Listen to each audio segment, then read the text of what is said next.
죄수 한 명이 감옥에 들어오게 되었습니다. 담당 교도관이 그 죄수를 한동안 유심히 살펴보았는데 참 죄를 짓고 감옥에 들어왔음에도 불구하고 착하고 성실한 사람이다라는 것을 발견하게 됐어요. 그런데 이 죄수는 안타깝게도 글을 읽고 쓸 줄을 몰랐습니다. 그래서 이 담당 교도관은 그가 글을 좀 읽고 쓰면 훨씬 더 좋은 삶을, 더 나은 삶을 살 수 있으리라 생각을 한 거예요. 그래서 이 교도관이 자기의 쉬는 시간을 쪼개어서 그 죄수에게 글을 가르쳤습니다. 글을 가르친 결과 그를 깨우친 이 죄수가 드디어 만기 출소를 하게 된 거예요. 출소하는 날 교도관은 죄수에게 이렇게 말합니다. 이제 글도 배웠으니까 사회에 나가서 더 이상 죄 지지 말고 착하게 살아라. 다시는 감옥에 오지 말고 행복하게 살아라. 정말 그를 아끼는 마음으로 그렇게 권면을 한 거예요. 자, 그런데 얼마 후에 그 죄수가 다시 감옥에 들어오게 된 거예요. 여러분, 무슨 죄를 짓고 다시 감옥에 오게 된 줄 아십니까? 공문서 위조입니다.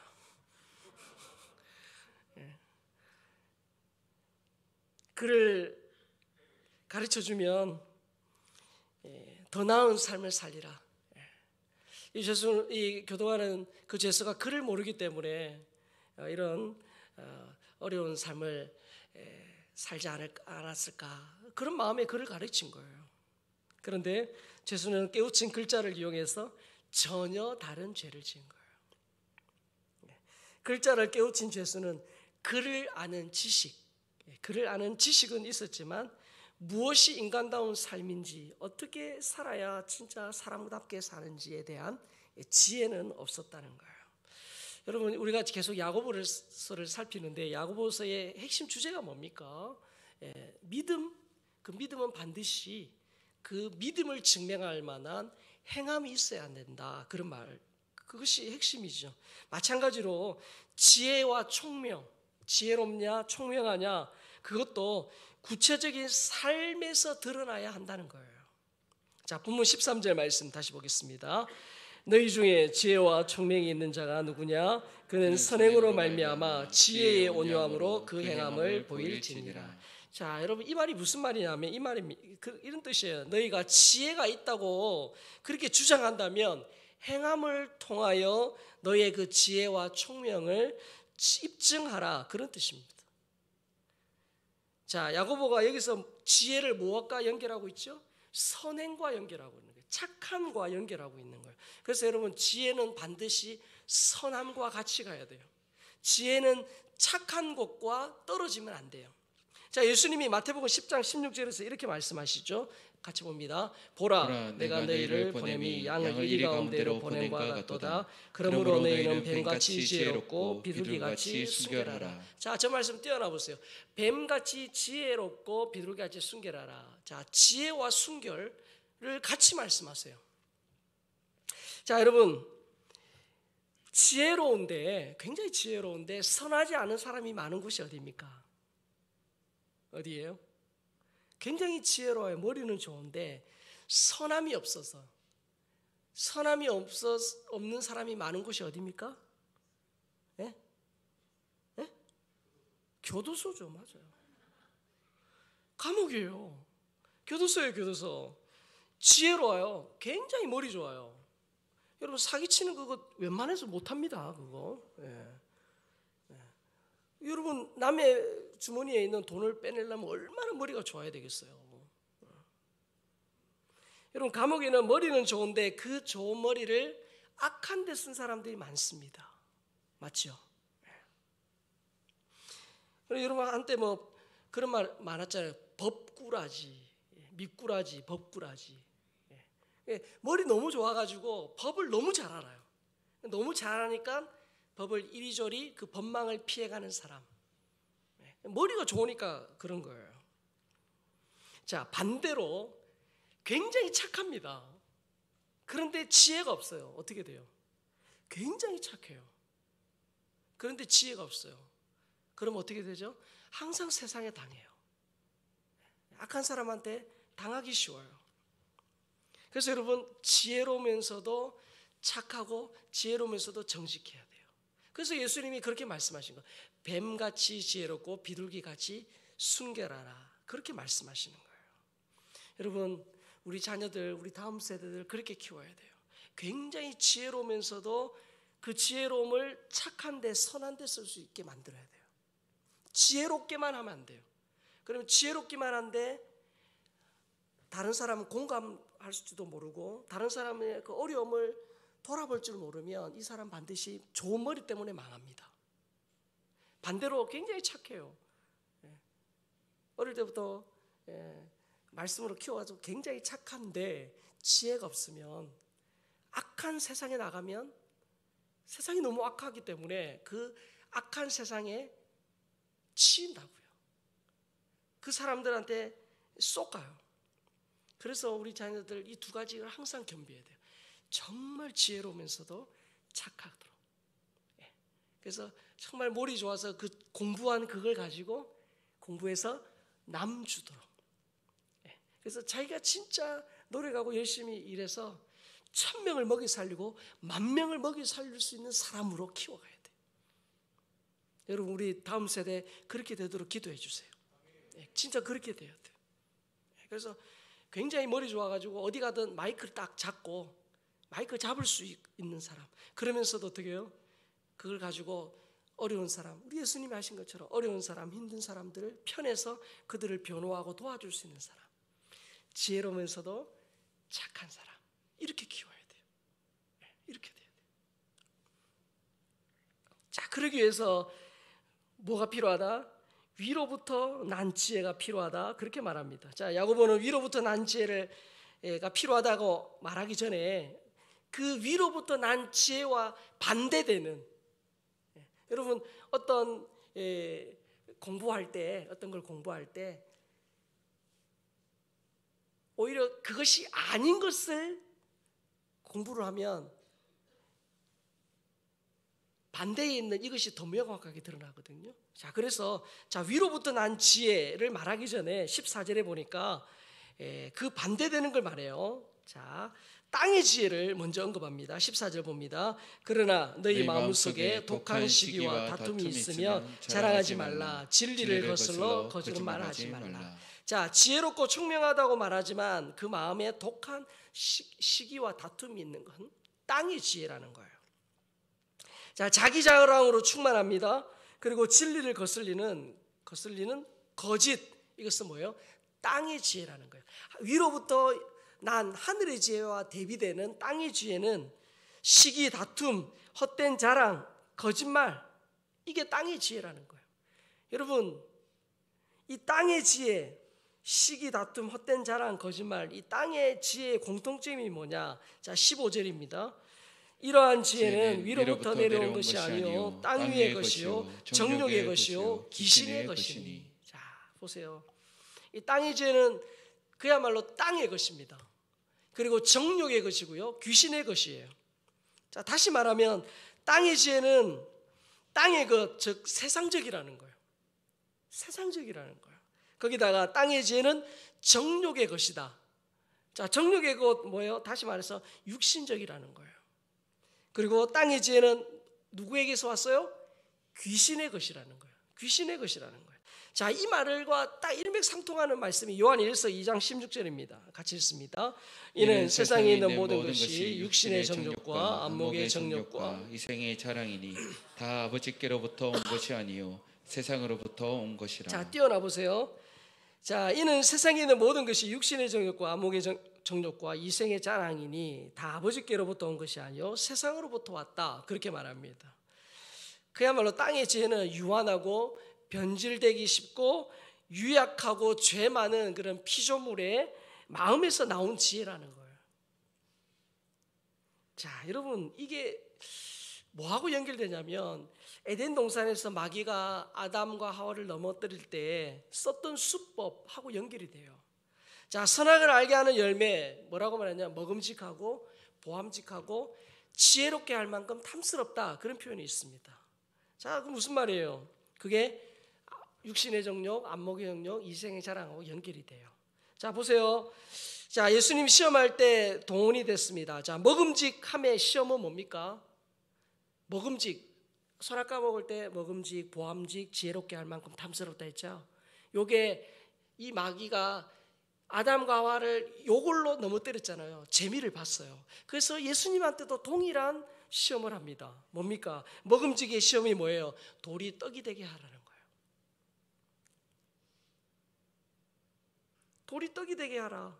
즉 육신의 정욕이에요. 이 육신을 위해서 예수님 보고 너 육신을 위해서 능력을 써라 그렇게 말하는 거예요. 여러분, 예수님은 능력이 많으셨지만 한 번도 자신을 위해 능력을 쓰시지 않으셨어요. 자, 그 다음에 보암직하고 했죠. 보암직의 시험은 뭡니까? 마귀가 예수님을 높은 산에 데리고 올라갑니다. 그리고 천하만국을 보여줍니다. 절하라, 그럼 나한테 주겠다. 보여줍니다. 뭐예요? 그게 바로 안목의 정적이에요. 보여줌으로 통해서 시험한 거죠. 세 번째, 보암직의 시험은 뭡니까? 이 지혜로움의 시험은 뭡니까? 세 번째, 탐스럽게 할 만큼 지혜롭다 그렇겠죠. 이 지혜로움의 시험은 뭐냐면 성전 꼭대기에서 뛰어내리라. 그러면 그 밑을 지나가는 천사가 와서 딱 받들어주면 거기를 지나가는 사람들이 환호할 것이다. 이 뭡니까? 이생의 자랑이라는 거예요. 육신의 정욕, 안목의 정욕, 이생의 자랑. 그러니까 아담과 하와를 넘어뜨렸던 그 유혹을 그대로 예수님에게도 동일하게 했죠. 그런데 예수님은 그것을 말씀으로 이기셨어요. 마찬가지입니다. 지금도 마귀가 우리에게 육신의 정욕, 안목의 정욕, 이생의 자랑, 요걸 가지고 우리를 넘어뜨리려고 해요. 그런데 여러분, 육신의 정욕, 안목의 정욕, 이생의 자랑 배후에 누가 있다? 아까 귀신에게 왔다 했죠. 마귀가 항상 이런 시험 뒤에 이런 육신의 정욕, 안목의 정욕, 이생의 자랑 배후에 있다는 거예요. 자, 14절에 보니까 시기와 다툼은 마귀의 역사입니다. 이 시기하고 다툼은 마귀의 역사예요. 여러분, 성령의 역사하면 하나 됩니다. 성령의 역사하는 곳에 마음이 하나 되고 우리의 생각이 하나가 돼요. 그런데 마귀가 역사하는 곳에는 시기와 다툼이 일어나요. 마귀 이 원어로 보면 디아볼로스입니다. 디아볼로스. 우리 청년들 게임 많이 하는 청년들 디아볼로스 생각나나요? 그게 마귀예요, 마귀. 디아는 무슨 뜻이냐? 디아랑 볼로스가 같이 붙었는데 디아라는 말은 중간에 사이에 그런 뜻입니다. 볼로스는 뭐냐? 나눈다, 파괴한다 그런 뜻이에요. 관계를 파괴한다 그런 뜻이. 나누는데 관계를 파괴하는데 뭐냐면 사이가 나눠지도록 딱 던진다는 거예요. 이 볼로스가 던진다는 뜻이에요. 그러니까 여러분, 두 사람 사이에 뭔가를 딱 던져가지고 그 관계를 깨트린다, 그 관계를 나눈다, 그게 마귀예요. 그러니까 여러분, 마귀가 역사하는 곳에 어떻게 해요? 부부관계, 부자관계, 부모와 자식관계, 목사와 교우관계, 노사관계, 남성과 여성, 남과 북, 그 관계가 깨어지게 하는 거예요. 그래서 여러분, 마귀가 역사하면 부부가 갈등합니다.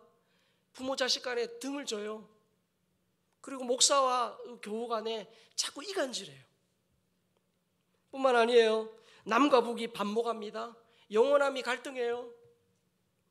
그리고 노사가 자꾸 대립합니다. 그게 마귀의 역사예요. 남성과 여성 차별의 배후에 마귀가 있다는 거예요. 기억해야 돼요. 여러분, 우리가 이 저녁에 기도하는 이유가 뭐예요? 하나님, 여러분, 기도하면 성령의 기름 부으심 있는 곳에 마귀가 왔다가도 도망가요. 우리가 서로 사랑하고 뜨겁게 기도하면 마귀가 근처에 못 와요. 근데 여러분, 우리가 기도를 게을리하고 하나님 말씀을 등한시하면 자꾸 마귀가 신방 옵니다. 그러면 여러분, 좋았던 부부관계, 자녀와의 관계, 직장의 동료들과의 관계가 자꾸 틈이 생겨요. 마귀가 그 일을 하거든요. 그래서 결국 16절의 말씀처럼 시기와 다툼이 있는 곳에는 뭐예요? 혼란과 온갖 악한 일이 있다는 거예요. 그래서 여러분, 세상적이고 정욕적이고 마귀적인 이 땅의 지혜의 마지막은 뭡니까? 혼란과 온갖 악함이에요. 자, 그러나 그 땅의 지혜와 대비되는 하늘의 지혜, 위로부터 난 지혜는 전혀 다릅니다. 17절 말씀 봅니다. 시작. 오직 위로부터 난 지혜는 첫째 성결하고 다음에 화평하고 관용하고 양순하며 긍휼과 선한 열매가 가득하고 평강과 거짓이 없나니. 자, 띄어나 보세요. 자, 위로부터 난 지혜, 하늘의 지혜는 뭡니까? 첫째 뭐 하다고요? 성결합니다. 여러분, 그래서 하나님 주신 지혜대로 살면 사람이요 굉장히 삶이 단정해져요. 청결해지고 깨끗해져요. 인간관계 복잡하지 않아요. 사람이 굉장히 어때요? 저 사람하고 같이 있고 싶다라고 할 정도로 맑아요. 부정해지지 않아요. 그 다음에 뭐예요? 화평하대요. 요란과 다툼을 일으키기보다 화평합니다. 그래서 여러분, 하늘의 지혜를 가지고 살면 자꾸 내 주위에 사람들이 와요. 내가 가면 자꾸 있던 사람들도 흩어지는 게 아니고 내가 가면 사람들이 자꾸 와요. 화평해지는 거예요. 불화하고 반목하는 곳에 내가 가면 사람들의 사이가 이어지고 서로 그 관계가 회복된다는 거예요. 시기하거나 고집 부리는 대신에 관용한다는 거예요. 관용해지는 거예요. 품는다는 거예요. 그리고 상대방을 양순하게 대하는 거예요. 굉장히 어떻게 예의 발라주고 그 사람을 품어주고 그러고 싶어진다는 거예요. 또한 위로부터 난 지혜는 뭡니까? 긍휼과 선한 열매가 가득하다, 그렇게 말합니다. 긍휼이 뭡니까? 자격 없는 자에게 주신 하나님의 자비예요. 여러분, 우리는 지옥에서 건짐을 받은 가장 큰 자비와 긍휼을 받은 자예요. 그래서 그 자비와 긍휼을 받은 자답게 우리 주위에 있는 사람, 그래 남을 긍휼히 여기는 겁니다. 진정한 지혜는 그래서 결국은 선행이라는 열매, 선한 열매로 그런 결과가 나타난다는 거죠. 뿐만 아니에요. 속이고 차별하는 세상 지혜와는 달리 어떠합니까? 치우침이 없어요. 편견이 없어요. 위선이 없어요. 거짓이 없는 거예요. 그래서 위로부터 난 지혜가 그런 지혜라는 거예요. 자, 본문 18절이에요. 같이 읽습니다. 화평하게 하는 자들은 화평으로 심어 의의 열매를 거두느니라. 자, 위로부터 난 지혜, 결국은 뭐예요? 화평을 이룬다는 거예요. 하나 된다는 거예요. 그 관계가 부드러워지고 사람 사이에 윤활유의 역할을 한다는 거예요. 그래서 결국은 의의 열매를 거두게 된다. 여러분, 세상적이고 정욕적이고 마귀적인 세상 지혜는 아까 뭐라고 그랬어요? 시기와 다툼이라고 그랬어요. 막 시기하고 다투고 갈등합니다. 그러나 이 위로부터 난 지혜, 하늘로부터 온 지혜는 어떻게 합니까? 공동체의 화평을 이룬다는 거예요. 공동체의 화평을 이뤄요. 여러분, 이런 지혜로운 개인, 가정, 우리 교회 얼마나 멋있습니까? 자, 그렇다면 여러분, 그런 위로부터 난 지혜는 어떻게 얻냐는 거예요. 다 이렇게 좋은 지혜를 그러면 우리가 어떻게 얻을 수 있냐? 자, 우리 이미 살펴보았지만 야고보서 1장 5절입니다. 같이 읽습니다. 시작. 너희 중에 누구든지 지혜가 부족하거든 모든 사람에게 후히 주시고 꾸짖지 아니하시는 하나님께 구하라. 그리하면 주시리라. 지혜가 부족하면, 그런 지혜가 부족하다면 모든 사람에게 후히 주시고 꾸짖지 아니하시는 하나님께 구하라. 자, 여러분, 기도할 때 지혜를 주신다는 거예요. 하나님께 영광이 되고 사람에게 유익이 되려면 여러분, 기도하여서 주시는 저 하늘의 지혜, 저 지혜를 우리가 받아야 된다는 거예요. 근데 이 지혜는 누가 주시죠? 책에서 얻어지는 게 아니에요. 처세술에서 오는 게 아니에요. 하나님이 주신다는 거예요. 자, 본문 1장 17절 있습니다. 시작. 온갖 좋은 은사와 온전한 선물이 다 위로부터 빛들의 아버지께로부터 내려오나니 그는 변함도 없으시고 회전하는 그림자도 없으시니라. 위로부터 온다는 거예요. 좋은 은사와 온전한 선물. 그 안에는 지혜도 있겠죠. 미국의 유명 연극 배우인 이 제임스 머덕이 하루는 이 에브라함 링컨의 초청으로 백악관에 머물게 되었습니다. 남북전쟁 당시에 이 사람이 전쟁터를 돌면서 공연을 많이 했어요. 그래서 밤늦게까지 링컨과 대화를 하다가 잠자리에 들었는데 멀리서 들려오는 그 포소리에 잠을 이룰 수가 없었어요. 그래서 새벽녘에 잠에서 깼는데 어디선가 사람 흐느끼는 소리가 들리더랍니다. 그래서 이게 무슨 소리냐 하고 그 소리를 따라갔더니 대통령의 집무실이에요.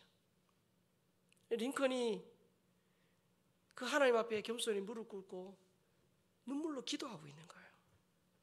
신음하듯 부르짖으며 하나님이 남북전쟁이 속히 끝나게 해주십시오라고 그렇게 기도하고 있더라는 거예요. 그래서 그 모습을 지켜본 이 제임스 모독은 큰 충격을 받았어요. 왜? 대통령이 저렇게 하는구나. 그리고 그러면서 링컨을 더욱 존경하게 되었다는 거예요. 집무실을 기도실로 바꾼 그런 링컨에 대해서 그가 하나님의 사람이었다라고 이 사람은 증언을 합니다. 그런데 이 링컨이 전쟁으로 미국이 피폐해지는 것을 보면서 하나님 앞에 그렇게 많이 기도했다는 거예요. 뿐만 아니라 전쟁 중에 그 막사에 실제로 전쟁터에 나가서 막사에 머무는 동안에도 기도를 게을리하지 않았다는 거예요. 기도하는 시간이면 그 대통령의 막사 앞에 흰 수건이 걸려요. 그럼 흰 수건이 있다는 건 지금 대통령이 기도하고 있다는 것이고 누구도 방해할 수 없는 면회가 되지 않았습니다. 그럴 때마다 기도를 통한 지혜로 미국을 통치할 수 있었다 그렇게 말합니다. 결국은 그 기도하는 모습에 많은 국민이 대통령을 신뢰하며 함께 기도했죠. 그래서 결국은 나중에 남북 전쟁에서 승리해서 노예 해방을 이룹니다. 링컨이 한 말이에요. 링컨이 이런 말을 했어요. 나는 어려울 때마다 무릎 꿇고 기도한다. 그러면 신기하게도 내가 알지 못하던 지혜가 떠오른다. 나는 어려울 때마다 무릎 꿇고 기도한다. 그러면 신기하게도 내가 알지 못하던 지혜가 떠오른다. 여러분, 링컨의 하나님과 우리 하나님이 다른 분입니까? 아니에요. 링컨의 하나님이 나의 하나님이세요. 그래서 여러분, 기도할 때 하나님이 내가 알지 못한 지혜를 주신다. 저는 그런 분을 많이 봤어요. 자신의 분야에서 이렇게 난관에 부딪혀가지고 기도하는 거예요. 하나님 도와주십시오. 기도하는데 희한해요. 전혀 생각지 못한 그런 아이디어를 주셔서 특허를 여러 개 가지고 있는 분에게 직접 들었어요. 제가. 여러분, 우리 청소년들, 우리 청년들이 기도해야 할 이유예요. 불확실하고 뭔가 일이 꼬이고 잘 안 될 때 기도해야 돼요. 기도하면 내 안에 계신 예수님이 나의 마음과 생각과 인격과 감정까지를 다스리세요. 주님이 나를 온전히 주장하세요. 성령 충만이 그거거든요. 기도하면 내 안에 주님으로 충만해진다는 거예요.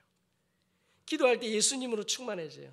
자, 그러면 어떤 일이 일어나냐? 골로새서 2장 3절입니다. 시작.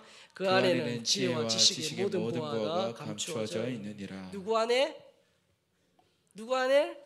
예수님 안에 지혜와 지식의 모든 보화가 감추어져 있느니라. 예수님처럼 지혜롭고 지식이 많은 분이 어디 있어요? 예수님처럼 뛰어난 분은 없어요. 그런 예수님으로 충만할 때 내 삶에 필요한 지혜와 삶에 필요한 지식들을 하나님이 주신다는 거예요. 여러분. 그래서 여러분, 공부할 때, 사업할 때, 삶의 난관에 부딪혔을 때 기도해야 돼요. 기도함으로 내 안에 주님이 충만하시도록, 내 안에 계신 성령님이 나를 온전히 주장하시도록 내 삶을 내어드려야 되는 거예요.